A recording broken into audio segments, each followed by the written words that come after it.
সন্মান জনাই শ্ৰদ্ধা জনাই মই মোৰ বক্তব্য আৰম্ভ কৰিব খুজিছোঁ।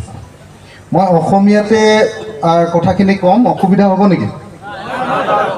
অসমীয়াতে ক'ম দেই, মই বাংলা ক'বলৈ গ'লে উল্টা পুল্টা হৈ যাব দেই, সেইকাৰণে মই অসমীয়াতে ক'ম। দিগদাৰ হ'ব নেকি?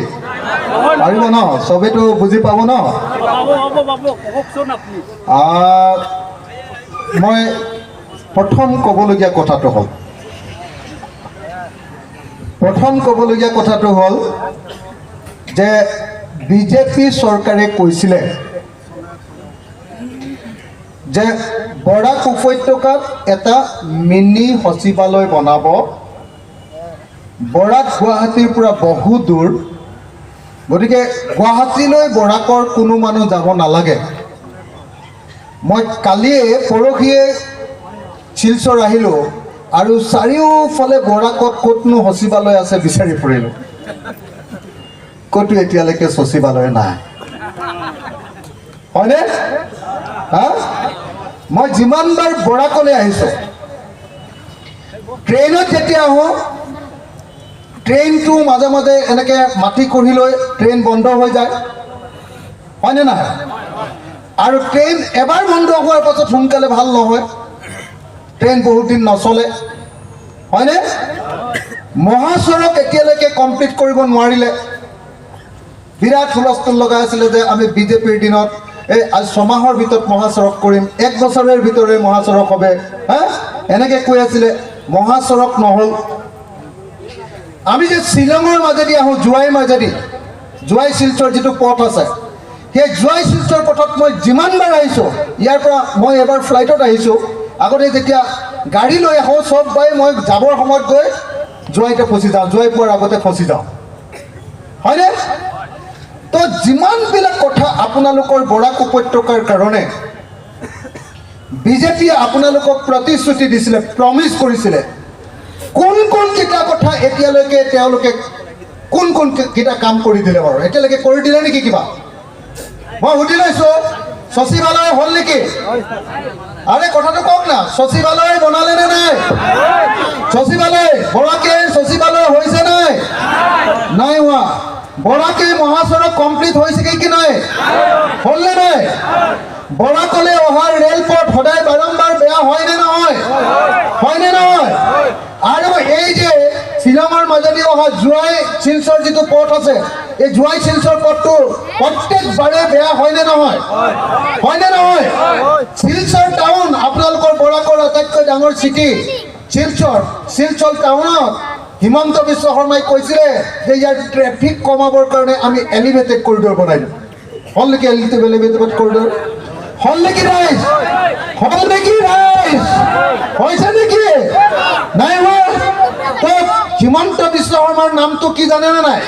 হিমন্ত বিশ্ব শৰ্মাৰ নামটো হ'ল এইবিলাক কি দলং, এখন কি বুলি কয়, কি দলং বনাই যে এইটো কি ফ্লাইঅভাৰ।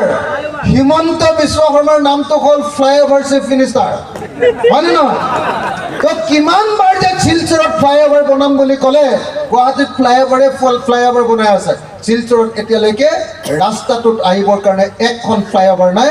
আজি যেতিয়া শিলচৰ টাউনৰ পৰা মই ওলাই আহিছোঁ, আধা ঘণ্টা সময় 1 কিলোমিটাৰ ৰাস্তা ওলাবৰ কাৰণে মোক সময় লাগিছে। হয়নে নহয় ৰাইজ? হয়নে নহয়? এটাও শিলচৰৰ কিবা কাম কৰিলে নেকি? সদায় হিমন্ত বিশ্ব শৰ্মাই কৈ থাকে যে বাঙালী মানুহক মই বৰ ভাল পাওঁ, বাঙালী মানুহক বৰাকৰ কাৰণে আমি বহুত কাম কৰিম বুলি কয়। মই সুধিব খুজিছোঁ যে অসমত অসমীয়া ভাষী আৰু বঙালী ভাষীৰ মাজত কাজিয়া লগোৱাৰ বাহিৰে বঙালী মানুহৰ কাৰণে এতিয়ালৈকে হিমন্ত বিশ্ব শৰ্মাৰ বিজেপি চৰকাৰে কিবা কাম কৰিলে নেকি? কিবা কাম কৰিছে নেকি এতিয়ালৈকে? মই আপোনালোকক সুধিব খুজিছোঁ, এতিয়ালৈকে বাঙালী মানুহবিলাকৰ ডি ভোটাৰৰ সমস্যাটো শেষ হৈছে নেকি? শেষ হ'ল নেকি আপোনালোকৰ? বাঙালী মানুহৰ ডি ভোটাৰৰ সমস্যা খতম হৈছে কি? শেষ হৈছে? নাই হোৱা। এতিয়ালৈকে এইটো কামো সমস্যাটো সমাধান কৰা নাই। এতিয়ালৈকে এই যে NRC টা কমপ্লিট হৈছে, এতিয়াও বঙালী টেনশ্যনত থাকিব লাগেনে নাই? এতিয়াও বঙালীৰ নিজৰ পৰিচয়ৰ কাৰণে টেনশ্যনত থাকিব লাগেনে নাই? লাগেনে নাই ৰাইজসকল, লাগেনে নাই? এতিয়াও আধাৰ কাৰ্ডৰ কাৰণে বাঙালী মানুহে টেনশ্যন খাব লাগেনে নাই? বৰাক উপত্যকাৰ বাঙালী মানুহে টেনশ্যন খাব লাগেনে নাই? তেতিয়াহ'লে কোনটো সমস্যা সমাধান কৰি দিলে? তেওঁলোকে কি কৈছিলে? ভাৰত বাংলাদেশ সীমান্তটো একদম পুৰা এইটো ব্লক কৰিব পাৰিলেনে এতিয়ালৈকে? নাই। তেওঁলোকে কি কৈছিলে? তেওঁলোকে কৈছিলে যে বৰাক নদীটো আমি খান্দি দিম, ড্ৰেজিং কৰি দিম। বৰাক নদীৰ ড্ৰেজিং হ'ল নেকি? তেওঁলোকে কৈছিলে বৰাক নদীৰ যিমান খহনীয়া আছে, বৰাক নদীৰ নদী খহনীয়া এইটো খতম কৰি দিম, কৰি দিলে নেকি? তেওঁলোকে কৈছিলে বৰাক নদীত দুটা বন্দৰ বনাব, নৌ বন্দৰ বনালে নেকি? বনালে নেকি? তাৰ বিপৰীতে কি কৰিলে?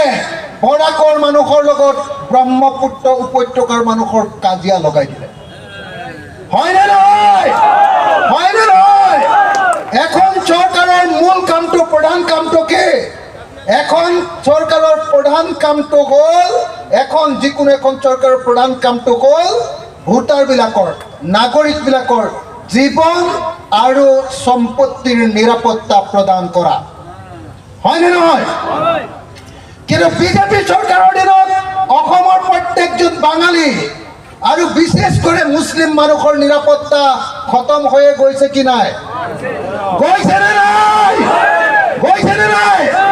যদি কোনোবা মুসলিম মানুষের মূৰত যদি টুপি আছে, যদি আপনাৰ মুখে দাড়ি আছে, যদি আপনি লুঙি পিন্ধিছে, তেতিয়াহ'লে অসমৰ ক'তো আপুনি শান্তিৰে এতিয়া অহা যোৱা কৰিব নোৱাৰে। হয় নে নহয়? যেতিয়া আপোনালোকে হাইলাকান্দি, কৰিমগঞ্জ আৰু শিলচৰ কাছাৰৰ পৰা যেতিয়া আপোনালোক গুৱাহাটীলৈ যায়, মূৰত যেতিয়া টুপিটো থাকে, মুখত যেতিয়া দাড়ি থাকে, যেতিয়া পিন্ধনত যেতিয়া লুঙি থাকে, আপোনালোকে গুৱাহাটীলৈ যাওঁতে ভয়ে দৰে যাব লাগে নে নালাগে? লাগে নে নালাগে? এইটো কোনে কৰিছে? এইটো বিজেপি চৰকাৰে হয় নে নহয়? এইটো RSS কৰিছে নে নাই? বিজেপি চৰকাৰে কৰিছে নে নাই? হিমন্ত বিশ্ব শৰ্মাই কৰিছে নে নাই? তেতিয়াহ'লে বিজেপি, RSS আৰু হিমন্ত বিশ্ব শৰ্মা অসমৰ মুছলমান সমাজৰ আটাইতকৈ ডাঙৰ শত্ৰু হয় নে নহয়? আৰে চবে মতা নাই এতিয়াও? ইমান লাগিব নে নাই?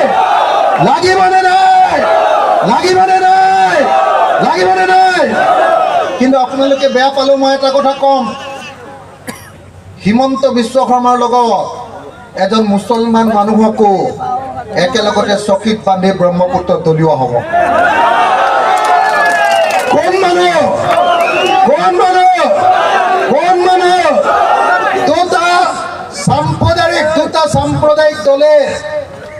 দুটা সাম্প্রদায়িক দলের সর্দার, একটা হিন্দু সাম্প্রদায়িক দলের সর্দার হিমন্ত বিশ্ব শর্মা আর একটা মুসলমান দলের সর্দার, সাম্প্রদায়িক দলের সর্দার মৌলানা বদরুদ্দিন আজমল।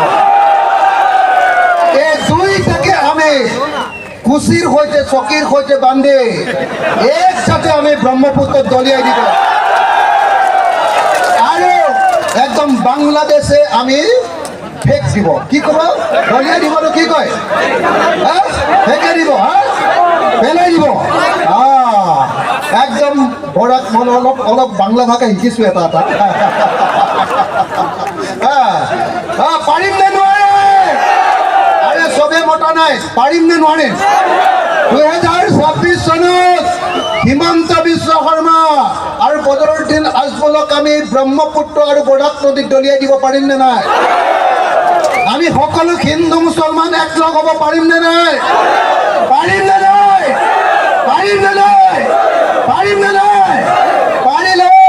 অসমত হিন্দু মুছলমানৰ ৰাজনীতি 2026ত নাইকিয়া কৰিব লাগিব। হয় নে নহয়? সব হিন্দু, সব মুছলমান, সব আমি কৰিছোঁ হিন্দু মুছলমান একেলগে থকা নাই। পাৰ্থক্যটো আপুনি বুজি পাইছেনে? হিমন্ত বিশ্ব শৰ্মা হ'ল হিন্দুৰ চৰ্দাৰ আৰু মৌলানা বদৰুদ্দিন আজমল হ'ল মুছলমানৰ চৰ্দাৰ। আমি কৈছোঁ যে কাৰো চৰ্দাৰগিৰিত কোনো মানুহ থাকিব নালাগে, কাৰণ দুইটা চৰ্দাৰে নিজৰ স্বাৰ্থত মানুহক যুঁজিব লাগে। গতিকে আমি কৈছোঁ যে হিন্দু মুছলমান একলগ হৈ থাকিব লাগে। সেইকাৰণে হিন্দু অঞ্চলতো আমি মুছলমান অঞ্চলতো কৰিছোঁ, খ্ৰীষ্টিয়ান অঞ্চলতো কৰিছোঁ, শিখ অঞ্চলতো কৰিছোঁ। আমাৰ কাৰণে মানুহ হিন্দু মুছলমান নকৰে, আমাৰ কাৰণে মানুহ ধৰ্মৰ বিচাৰ আমি নকৰোঁ। গতিকে 2026 চনত যাতে এই দুইজন হিন্দুৰ চৰ্দাৰ হিমন্ত বিশ্ব শৰ্মা আৰু মুছলমানৰ চৰ্দাৰ বদৰুদ্দিন আজমলক যাতে 2026 চনত আমি বৰাক আৰু ব্ৰহ্মপুত্ৰ নদীত দলিয়াই বাংলাদেশলৈ যাতে পঠিয়াই দিওঁ আৰু এই দুইটা সাম্প্ৰদায়িক দলক যাতে নাইকিয়া কৰি আমি এখন ঐক্যৰ, শান্তিৰ, সম্প্ৰীতিৰ যাতে এখন অসম তৈয়াৰ কৰিব পাৰোঁ। হিন্দু মুছলমানৰ কাজিয়া যাতে নাইকিয়া কৰিব, উন্নয়নৰ ৰাজনীতি যাতে কৰিব পাৰোঁ, তাৰ কাৰণে আমি হিন্দু মুছলমান খ্ৰীষ্টান জৈন সকলো এলেকালৈ আহিছোঁ। ডেফিনেটলি সকলো ধৰ্মৰ মানুহে আমাক সহযোগিতা কৰিছে, সকলো জাতিৰ মানুহে আমাৰ লগত আহিছে। 2026 চনত আমি চৰকাৰ গঠন কৰিম বুলি আশা কৰিছোঁ।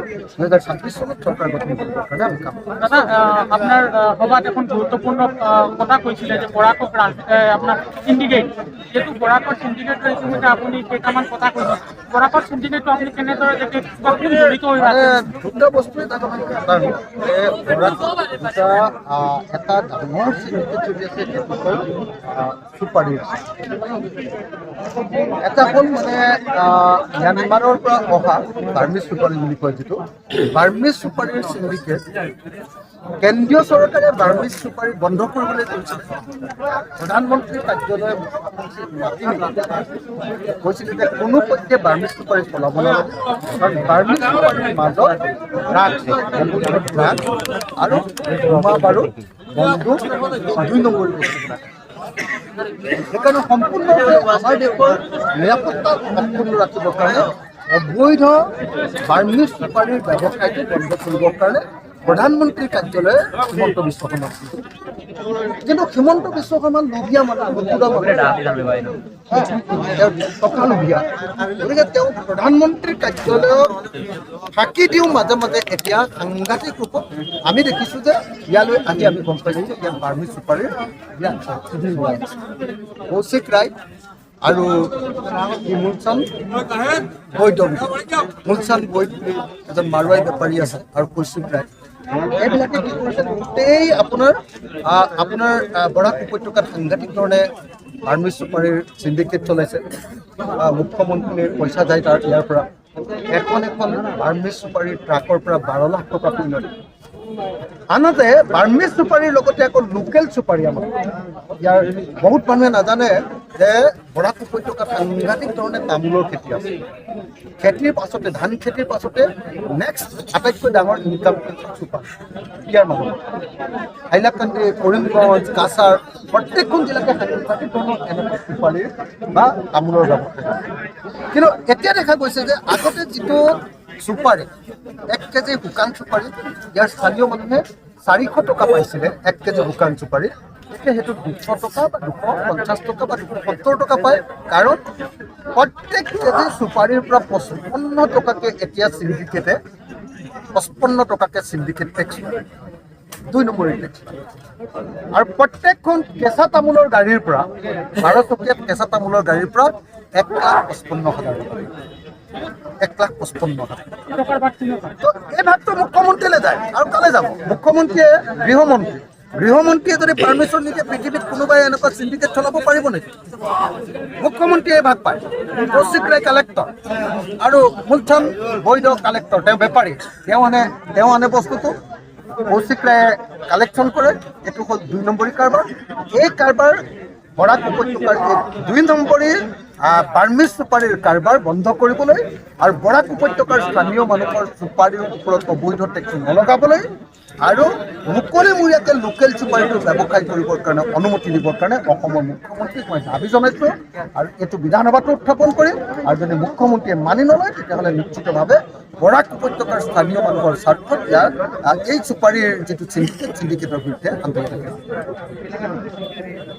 থ্যাংক ইউ দাদা।